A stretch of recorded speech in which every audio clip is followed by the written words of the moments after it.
Je dédie cette chanson slow Megamis à tous les malgaches mariés à des étrangers, surtout les femmes, ici en France. C'est signé Cloma Zang à Madagascar.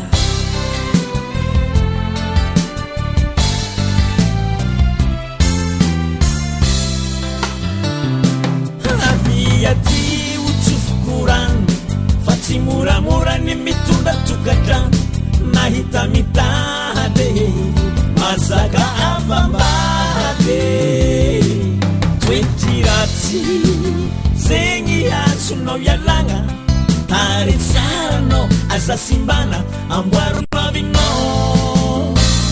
Kamektereta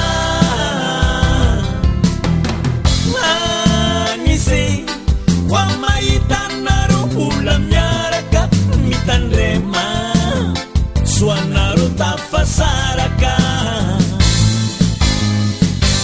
Kumiti matsapate ngati sono kareraka Tungavanila kwitu mifunano hazamengata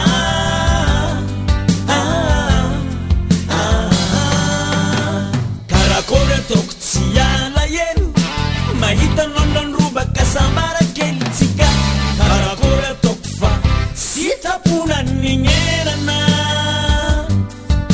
ningera nga Hey C'est une mafia. C'est formidable.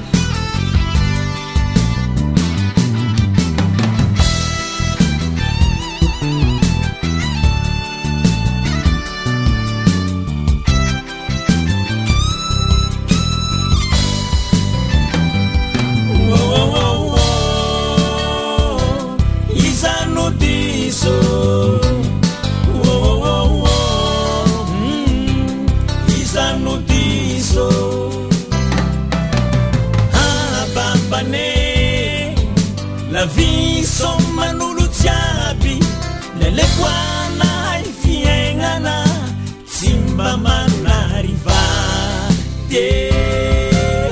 futikele nilani varizaye nifakatia faala nolungo nanyino zanakuru timbazata abizinge na tekina umulipia lunana fananyino